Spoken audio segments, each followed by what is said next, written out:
Hello, everyone, and welcome back to the Push with Nick and KP. We are here to do another PLE predictions video. This time, we are here to do Saturday Night Main Event, an event we have typically not done predictions for, but um, we decided that this one felt like it was worthy of the opportunity.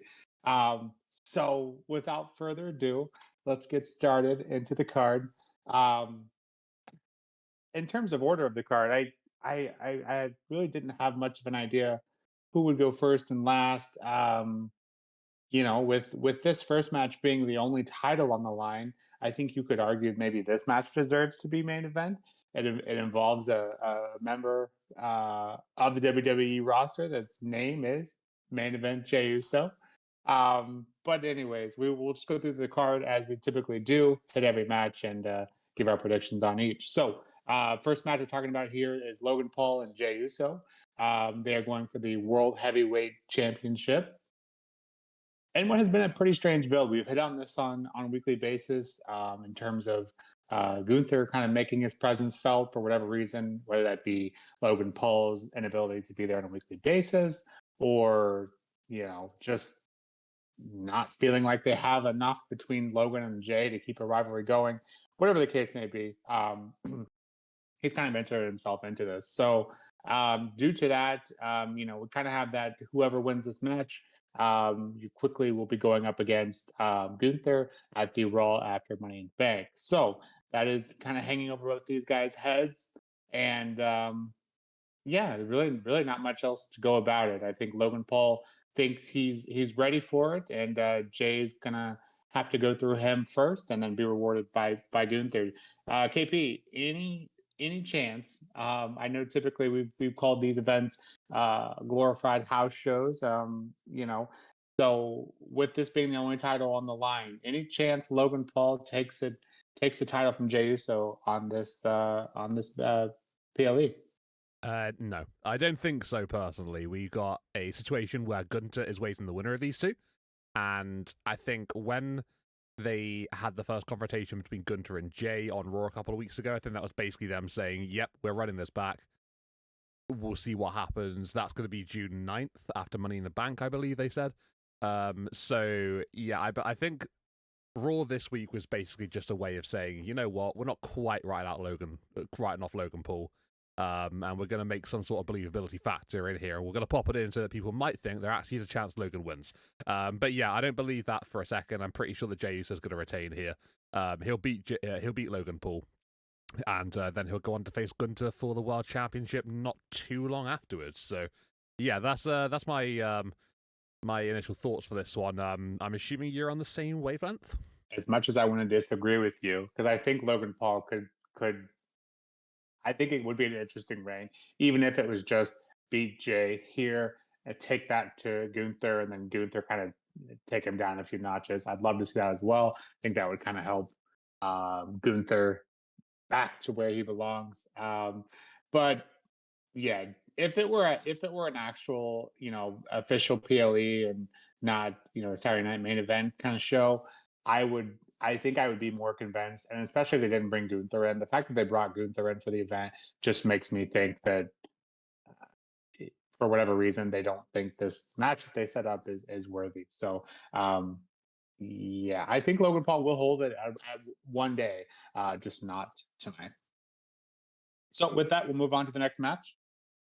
And again, another match I think could main event just as easily. I think just because of the other three matches on here, I don't think it will. But I think this could potentially be the match of the night. I think we have these two guys here, and Damian Priest and Drew McIntyre, who have absolutely hated each other for a very long time. When they first announced this match for Mania, I think both of us kind of had a similar reaction in that why are they doing this to Drew? Drew deserves better. But it hasn't ended up being a pretty entertaining rivalry. So with that being said, I think this will be the final chapter of it, or at least I'm kind of hoping so. Typically, the steel cage is usually the last bout between a rivalry, so I think this will be the end. KP, who do you see coming out of this one on top, and why? So as much as I want to say Drew McIntyre, because of my own personal admiration for the man, I believe that that Damian Priest will win this one. I think that because you go back to their WrestleMania matchup, and they've sort of prolonged the feud between these two, I thought it was going to end there, and I know you touched upon that, but yeah, because they've kept it going and because they're still doing this now, and Damian Priest has basically just not slowed down in terms of wanting revenge on Drew McIntyre. I think that it's definitely going to be a case of in this particular one, we're going to have Damien get one back in on Drew. So yeah, probably 1-1 after this. As to whether we go into a rubber match afterwards, we can wait and see. But yeah, from my perspective, I'm pretty sure it's going to be Damien beating Drew, which is unfortunate, but I think that's the reality. So it is interesting because, as you mentioned, Drew's kind of had the upper hand for the most part. I would say during this rivalry, and winning the match at Mania. Um, you feel like whoever wins this match kind of runs away with the momentum, and I think we would both agree that Drew McIntyre is the right person to win. But also, if Damian Priest has a face, losing constantly to a heel like that wouldn't really make a lot of sense either. So I honestly don't have a confident answer here. As you kind of mentioned, if we were basing it on favorites, obviously it would be Drew, and who's most deserving to win is Drew. Um, but I'm going to kind of go against my own logic. I think Drew just needs to win to continue to be a top competitor, and I just, for whatever reason, I've expressed it in the past that I just don't think Damien has quite what it takes to be at the top level at this point, and so I'm just going to go with Drew continuing his momentum and kind of helping him proceed to hopefully a title picture in the very near future. So with that, we'll move on to the next match, which has CM Punk and Sami Zayn versus Seth Rollins and Braun Breaker. As I'm sure all of us know at this point, Seth Rollins and Paul Heyman joining forces at WrestleMania shortly after Braun Breaker joined the faction as well. And one of the many people that were wronged during that formation was CM Punk. And in the meantime, Sammy has kind of stood up against the team as well and kind of held his own, even passed up an opportunity to go over to SmackDown to stand up for what's right in typical Sami Zayn fashion. So what I kind of hope or think will probably be a final bit in this whole thing as well. I wouldn't be surprised if it wasn't, but I feel like everyone will hopefully kind of move on after this. What do you think is going to happen here, KP? Do you think anything noteworthy is going to come of this, or is this just a Seth Rollins Braun Breaker taking out both Zayn and Punk? That's a huge ask as well. But I don't see Seth Rollins and Braun Breaker losing at this point, and this for so soon after forming either. So this is another one that's really tough for me. You have any clear thoughts on this one? So I wish I did. This is one of those matches that I think really could go either way. I think you made a great point. Seth and Braun, they haven't been together for that long, and I think giving them a loss right now doesn't really work for them. Sort of maybe like slows them down a little bit, and I feel like they've been doing such a great job of, getting under Punk and Sammy's skin, and yeah, to have them lose, I think would be a very questionable choice. But then again, when you look at Sammy and Punk, these guys have been standing up to Seth and Braun, and ultimately they haven't been able to really sort of like do much to them in order to really sort of like stand up. They've been having brawls and stuff and clearing them of the ring, but I mean, Sammy lost the Braun, a few weeks ago. Punk has been out of in ring action, so he hasn't really been in and involved in that sort of sense. So yeah, I feel like them losing this one as well doesn't really do them any favors either. I think that ultimately whoever loses this one just comes off, I guess, just not doing that well from the whole thing. So yeah, this is a really strange booking choice. I'm not entirely sure why we've gone down this route. To pick a winner of this one is really tough, and I wish I could be very honest and basically say, "Oh, it's going to be this team because this, that, and the other." I guess really, the lesser of two evils with the two teams lose. Well, with either team losing, I guess you have to have Braun and Seth win, because if they don't, then they've lost their first time of asking of being of being a team and showing some sort of cohesion together. So I think maybe the only thing really that could come from this to sort of aid Sammy and Punk losing is if somehow Punk and Sammy don't get on, and they have some sort of like lack of communication, and then maybe that does lead to Seth and Bron winning because of that. So I guess I'd go down to that. That's like the only sort of logic I can really fathom from the situation. But yeah, where's your head at for this one? Because this is a really tough one. This is an interesting one for sure.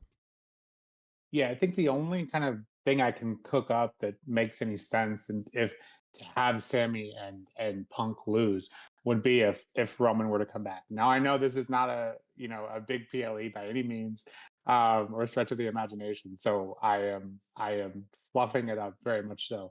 But Roman is still out there. He has been wronged by the very team that Punk and Sammy are facing. So if that were to happen, or someone like Jay has obviously been on kind of the good guy side here as well. I know he has a match here as well, so maybe it's not super likely that he would get involved. But I think if someone were to help even the odds here, because obviously Paul Heyman is going to be at ringside too, causing chaos per usual. um, if someone were to kind of come in, even the odds, or even get the advantage, obviously Paul's not going to be a huge factor. If someone else is to come out and help the good guys, then that could maybe flip the switch on that potential other member joining Rollins and Breaker. So that's certainly on the table. Do I think they go for that on a Saturday night main event? Probably not, but that's kind of the only thing I could come up with in terms of make it make sense for the good guys to win here. But because of the event, I'm just going to go with the safe pick, and kind of as you did. And I think that Rollins and Breaker, it just makes sense, right? For them to lose at this point after forming just wouldn't make a ton of sense in the grand scheme of things. So arguably one of the best things you have going. Why would you put a damper on that? So with that, we'll move into what I guess could be the main event. I haven't. I'm not super confident in anything. But it's John Cena's farewell tour, and our truth is facing his childhood hero. So feels like maybe this would be the best choice. But anyways, we're gonna go with it. Our truth facing his childhood hero uh, after he helped John Cena retain his title at Backlash, and think of that booking decision whatever you want. Our truth went to, I guess, kind of talk with John Cena at the post conference or post interview with John Cena, and he got an AA from John Cena for his troubles. So our truth has vowed to beat some sense back into Cena to turn him back into the hustle, loyalty, and respect version of Cena that he grew up knowing and loving and idolizing. So originally, I thought this match would be for the title, and I'm sure some of us did as well, but it isn't. So that has me kind of questioning why the title wouldn't be on the line, even if it obviously he's not going to lose it. Why not put it on the line? So that has me kind of scratching my head a bit. KP, can you make sense of this match not being a title match, and who do you have as the winner? I think the decision to make this a non-title match is very fascinating because I think you put the title on the line, John Cena against R-Truth. I'm pretty damn confident every single person ever is going to say that John Cena's going to beat Truth, right? But because the title's not on the line, I think that adds some sort of cloud of judgment that goes over this one because it's so it would have been just so easy to put the title on the line, right? Like, why have they not done that? I think there could be some underlying reason as to maybe why they've done that. So is it because they're going to try and protect Truth here, and they're going to have some sort of strange situation where Truth actually somehow beats John Cena? I don't know if that's going to happen, but I feel like that would be a reason why the title is on the line. Maybe they don't want to put the title on Truth, and I can kind of understand why. So perhaps they want Truth to win the matchup, but because it's a non-title match, it's not going to mean much afterwards. So it's just maybe that's the reason why they're sort of like coating it over with that. I think a factor that could come into this, and correct me if I'm wrong here, but Randy Orton wasn't on SmackDown last week, if I remember correctly. So I think with Randy Orton, obviously having been screwed at Backlash, R-Truth being involved in that moment, maybe perhaps R-Truth you know, is rallying, and somehow Orton gets involved in that, and I don't know, like maybe there's some sort of intervention from Randy Orton, whether he cost Cena the match for some reason. I don't know. That doesn't really make any sense. But I just think that because the title's not on the line, something has to be going on in this contest. Because why wouldn't they just put it up for grabs otherwise? So yeah, I don't know. Very much a dodgy situation here. Makes me question that decision, and I'm just gonna go with R-Truth somehow gets a fluky win or something based off something that happens during the match, and that's why the title's not on the line. But I mean, I'm not confident. I think Cena should win, and if the title was on the line, he would. But it's such a strange call. So yeah, I'm gonna go with somehow some weird way that Truth gets a win. Where's your head at here? This has got to be kind of weird to you as well, right? It's not just me overthinking things, surely. No, yeah, I kind of made sense of it myself, and the fact that they wouldn't put the title on the line, because if they were, then as you mentioned, it's an easy decision. The Randy Orton idea, I like that. But who is he? You know, as you kind of alluded to, who is he coming back to help? Obviously, both of these guys kind of, caused him to lose his match. So you come back and just take him out in like a no decision kind of thing, or a DQ to whoever, doesn't matter, because you take out John Cena first, DQ, then Truth can say he has the childhood, his win over his childhood hero. I could see something like that kind of screwy finish going on. Hopefully not the case, but again, the silent main event. How much do we really care if we get a screwy finish? Yeah. So that being said, I don't know. I don't see in a universe where Cena's on his farewell tour. I don't see him taking a loss to Truth. We can, I guess, discuss it more later. If that ends up being the case, then see what they cook up. But yeah, just definitely a head scratcher. Makes you think in terms of them not putting the title on the line. So with that, this has been the Saturday Night Main Event PLE. I think, as you kind of alluded to and mentioned earlier, I think typically this isn't something that we would do an predictions for. But I don't know. There's a really good card here. I think you have a couple of wins and good matches here come out of it. And talking points. I think maybe we get more people to. It feels like that's, at least to me, this is by far the biggest one we've had so far in terms of a match card, and I think you walk away with something impressive, or a good match or two. I feel like people are being more to tune into these going forward if this is something we want to have for the long haul.